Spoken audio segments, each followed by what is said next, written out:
And welcome, everyone. I'm Bill Newell from MSO News Sports. Phil Stacy is here, Matt Williams, and Nick Kukaru, Nick from the Gloucester Times.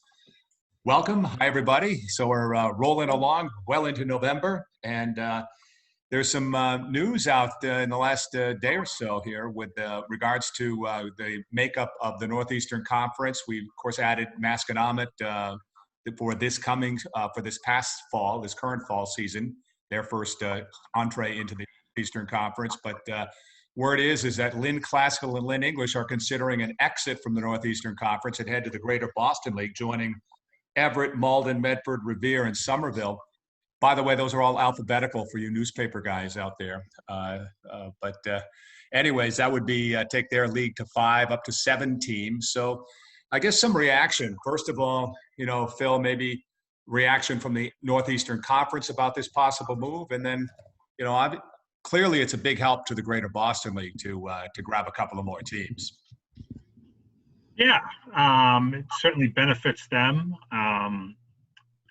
This is still in the embryonic stages, that we should say that right off the bat. It's not as if, this is a done deal, but to be honest, I don't really see a lot of pushback from the Northeastern Conference. I'm not so sure that this is going to be met with universal approval among those two schools in Lynn. There might be principals or superintendents or even some coaches I'm hearing that might not be thrilled with this idea of, leaving after you're coming up on almost 50 years of Northeastern Conference, as a Northeastern Conference school. So I'm not sure it's going to be as cut and dry as that. Do I think it's a smart thing? Probably, from a competitive standpoint.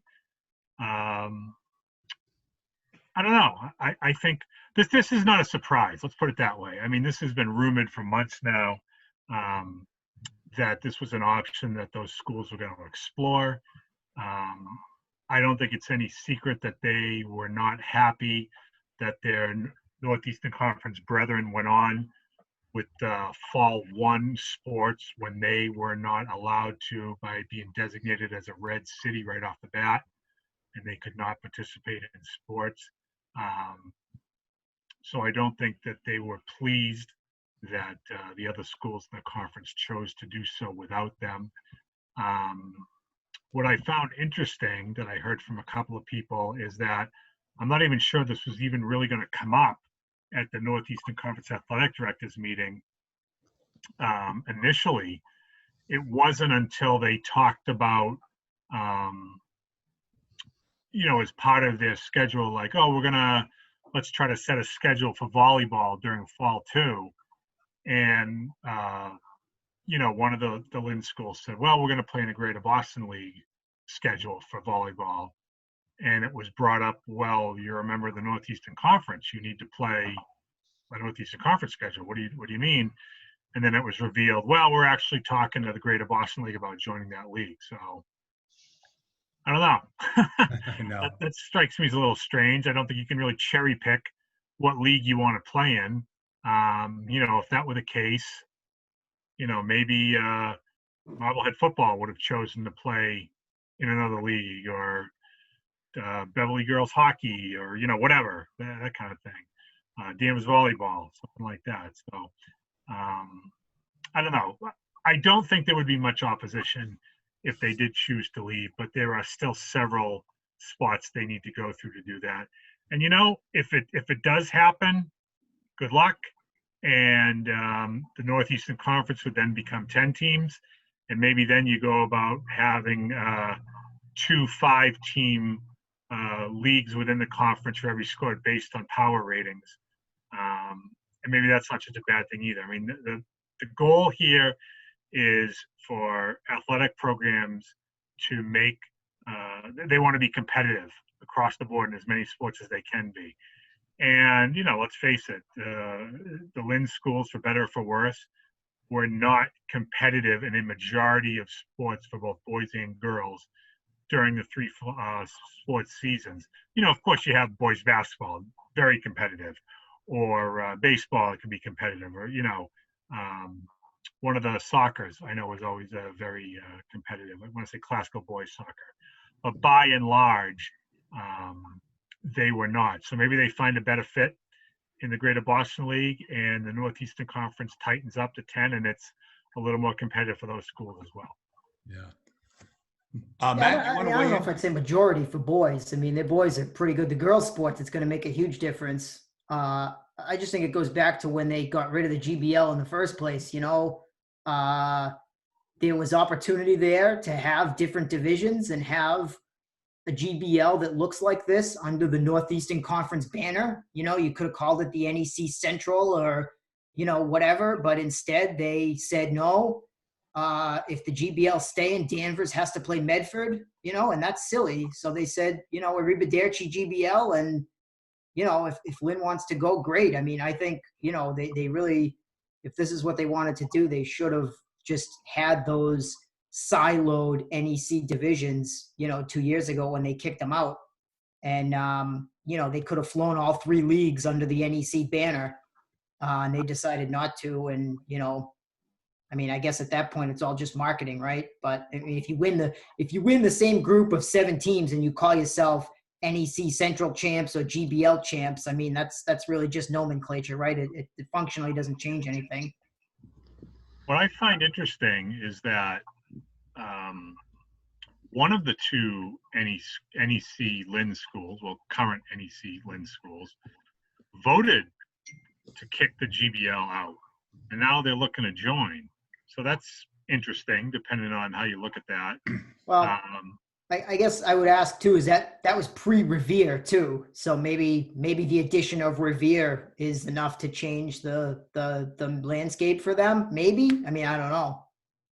No, that was 2 years ago when they voted whether to keep them or not. Right, but Revere was still in the NEC at that point. So maybe Revere leaving tipped the balances in some way. Maybe. It's just a thought. Yeah. Nick Kukuru? I was going to say what Phil said. I thought it was pretty ironic that, Lynn English was one of those votes to vote the GBL out. Now they're trying to get back into the GBL. I remember a few years ago, that was kind of the surprise vote and the one that kind of tipped the scales for the GBL no longer being a part of the NEC. But, I mean, it does seem like a decent fit. I mean, they're good at the same sports that, at the Everetts and the Maldens are. So, it might be a good fit for everyone involved. I think it'd be remiss not to mention John Dibiaso here too, because for 15 years the GBL was a nomad and couldn't find anybody. And I find it interesting that as soon as Dibs leaves, all of a sudden everybody wants to join the GBL. I'm not sure Lynn and Revere would be trying to do that if he was still coaching that football team.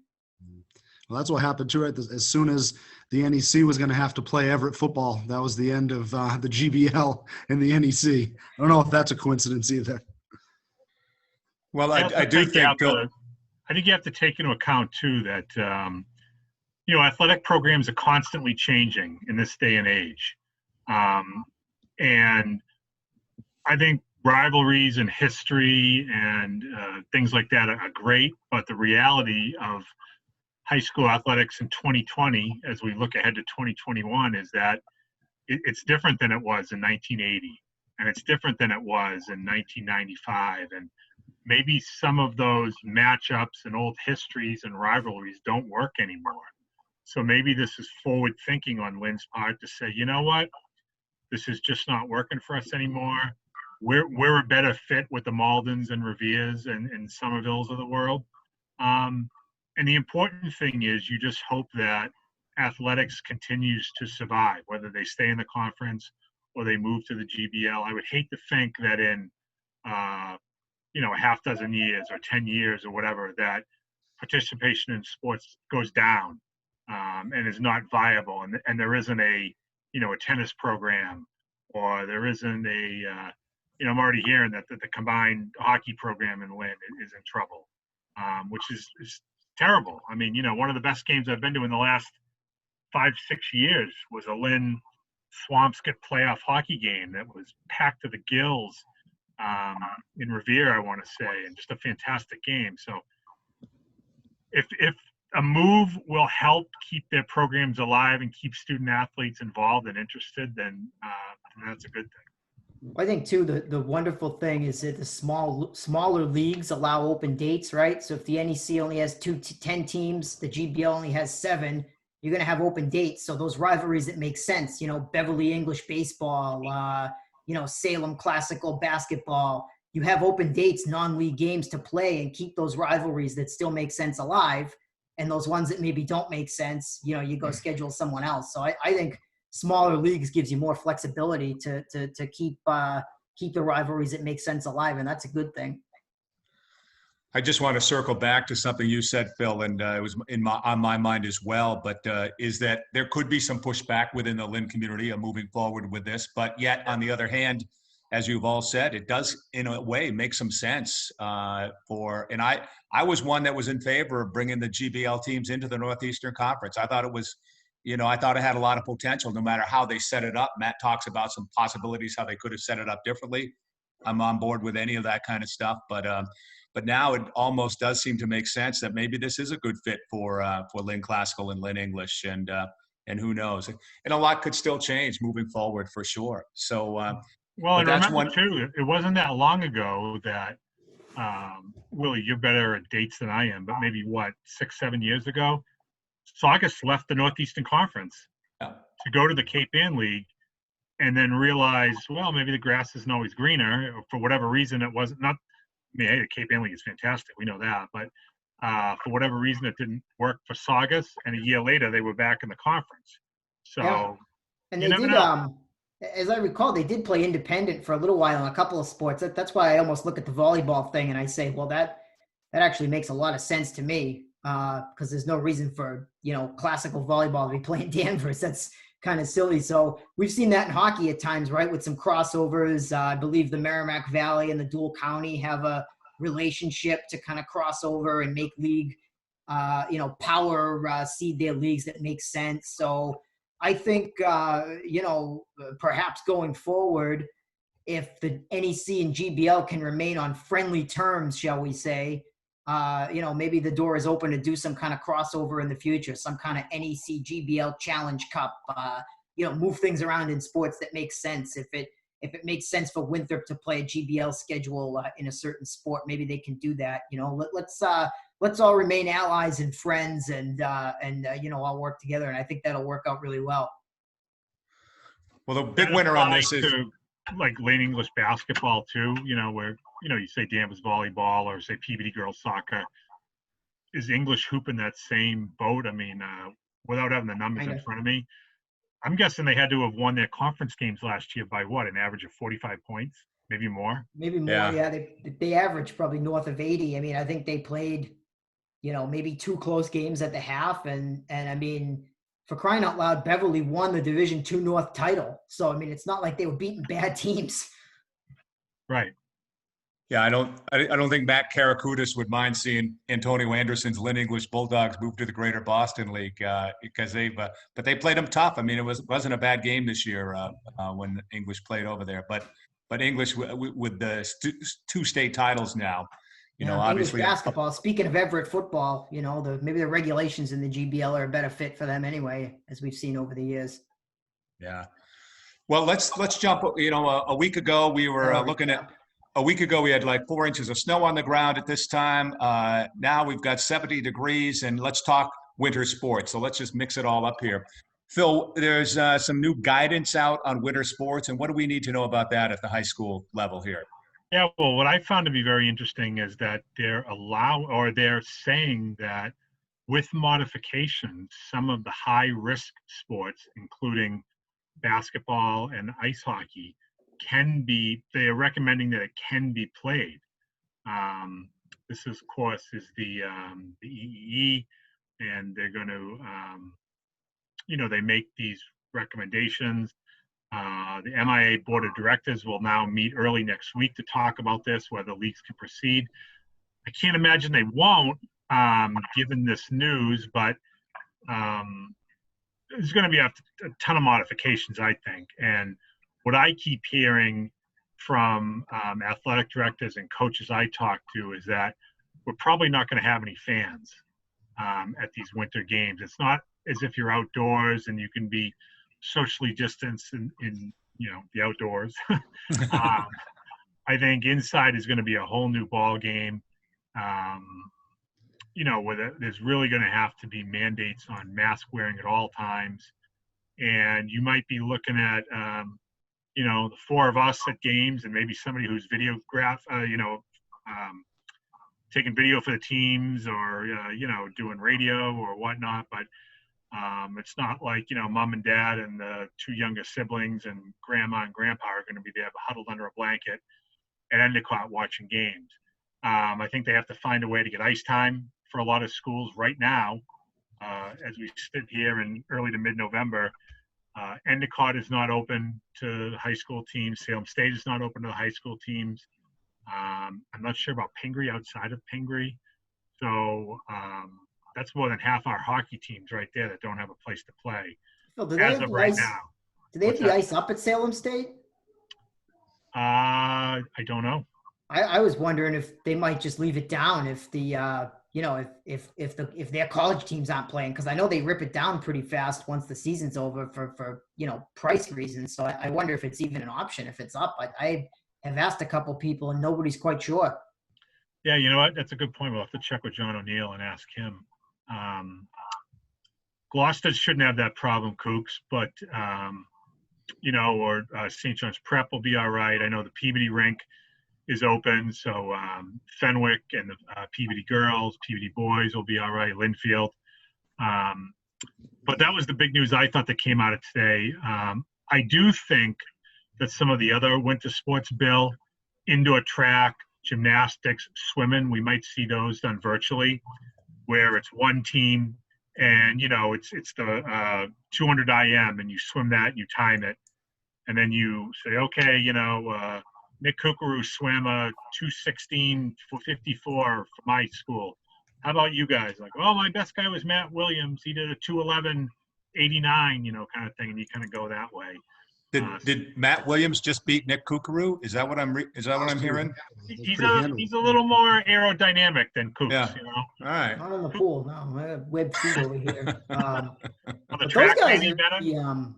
Those guys are in the moderate risk, so I don't know what that means exactly, but that's what they threw in for that category, I guess. Well, I think with track it'll be really tough though, because think of how many kids you have at a track meet for all the different disciplines that they have. I mean, Willie, you ran indoors.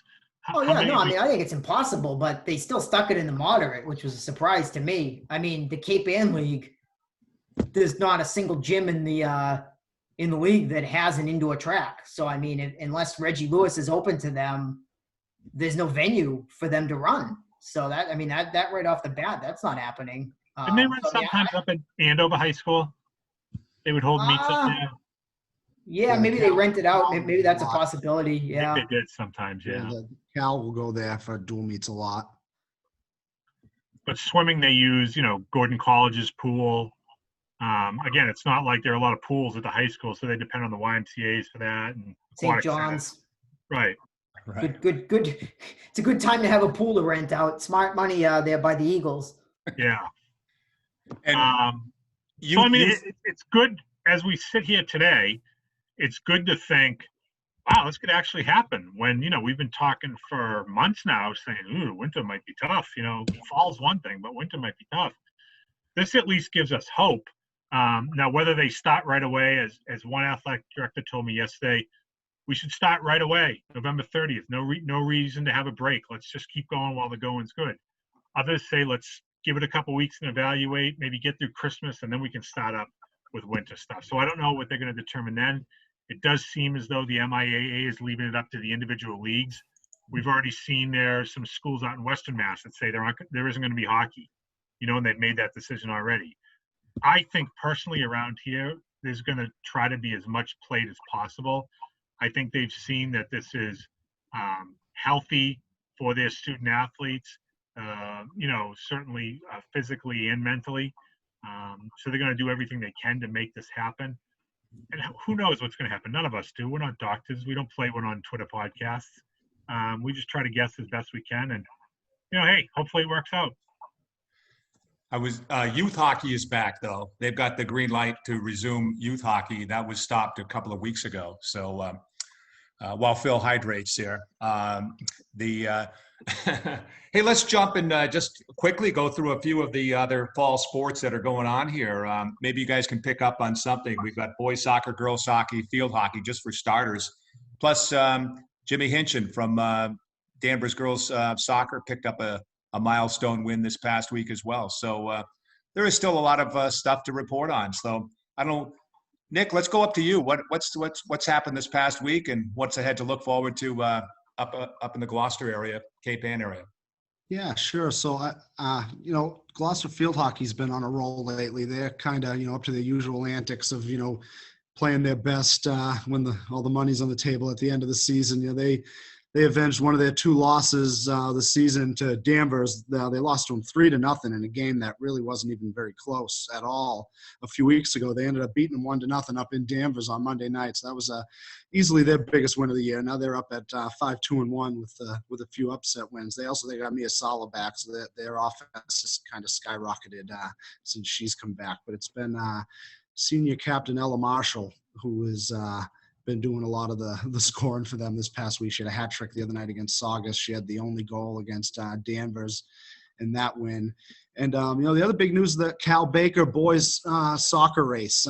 It's going to come down to the finish. And I mentioned last week Rockport and Manchester Essex were playing, and, whoever won that would most likely win the Baker. Well, they tied. So it's real jumbled up now. It's them, Georgetown, and Rockport. All three of them are all basically tied with a game or two to go. I think Rockport still controls its own destiny with a couple wins, but they're all still in the mix with 1 or 2 games left. Matt? Yeah, I mean, you mentioned Jimmy, 350 wins in 22 seasons. I mean, you can do the math on how many average a year that is, but I think, even if he goes 10-0 this year, a perfect season, it's going to bring his yearly wins average down, right? Because there's only 10 games this year. But, just a great guy. Scrolling through some records here that I haven't been able to find yet here live. I mean, I'm trying to wonder if that's a Northeastern Conference record. I know the great Dick Maitland of Beverly, that was such a great girls soccer coach, won, looks like 240 games. So just a tremendous career for Jimmy, and his team is off and rolling this year. I mean, 6-0 now.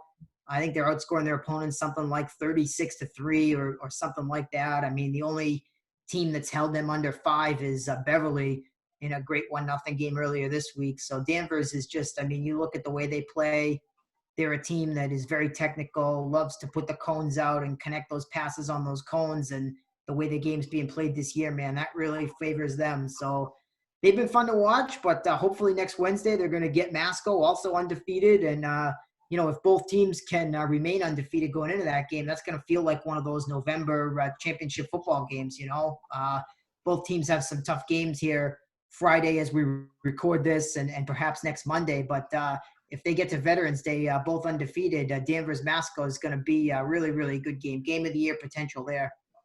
And Danvers and Beverly play again next Saturday, I want to say, Willie, right? I believe they're playing twice. I don't know what day the second matchup is. They're all trying to fill in their schedules because I think they both have second Peabody games too. And so they're all just trying to get to 10, ahead of Thanksgiving. And to bring it full circle, I got to give so much kudos to the coaches who are all doing the right things. They're all trying to play great games. Beverly was supposed to play Salem again today, and they switched to Masco, and Salem's going to play Gloucester because you look at the scores of those games, and that makes the most sense. So just like we were saying with the leagues before, trust the coaches, let them come up with the divisions in their individual sports, and they're all going to do the right things. Just as a side note, I think it's been great what the athletic directors have been able to do as far as that goes. I mean, I had one tell me, as busy as it's almost been invigorating. And given them like a jolt of life in the sense that, let's put it this way. I can never remember a season where every single day I was making changes to our master schedule of games that we're seeing this year. Venues moved, times changed, locations changed, dates moved. We've had a few teams that have had issues with COVID where they had to shut down for a couple of weeks or whatnot. So there's been a ton of moving parts. But, that's where the Athletics come in. They've done a wonderful job at making sure these kids get as many games as they can despite all the obstacles. And, I really think that this fall season has been an A+, so to speak, in terms of how it's turned out. The games have been good. They've been competitive. And, we've had minimal issues. It's really worked out better than I think anyone could have expected.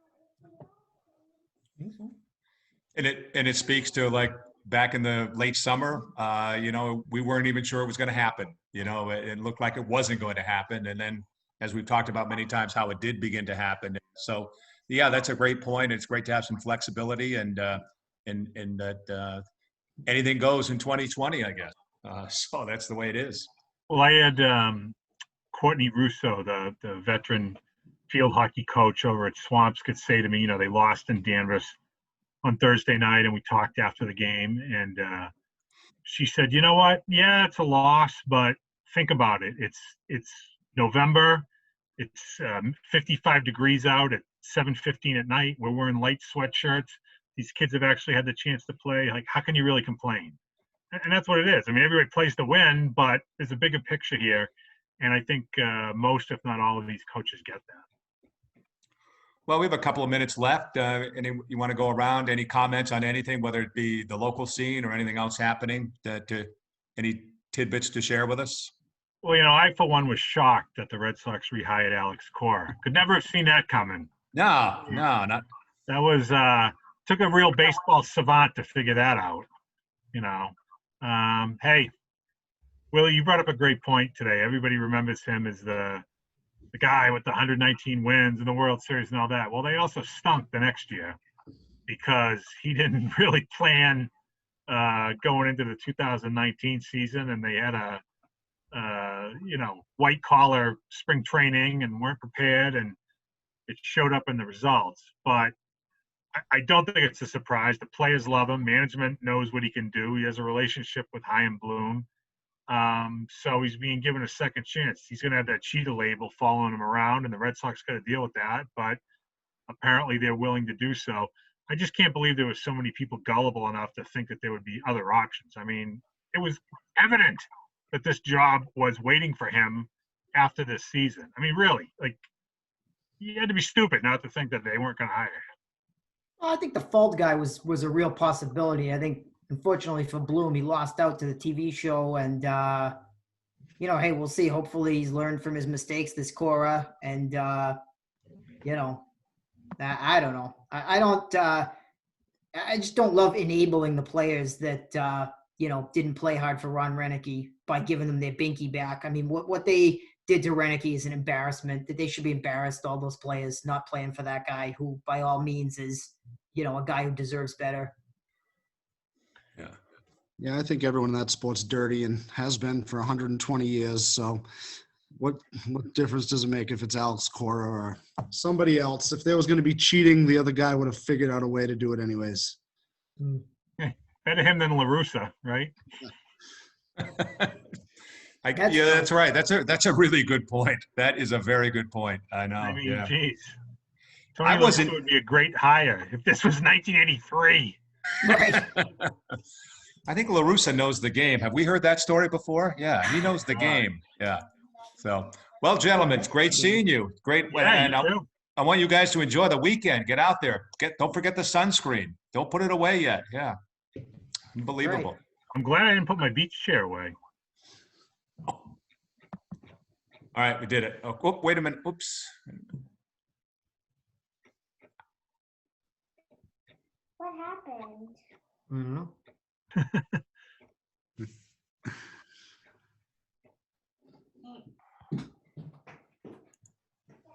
Are we good? I think so. All right. Lost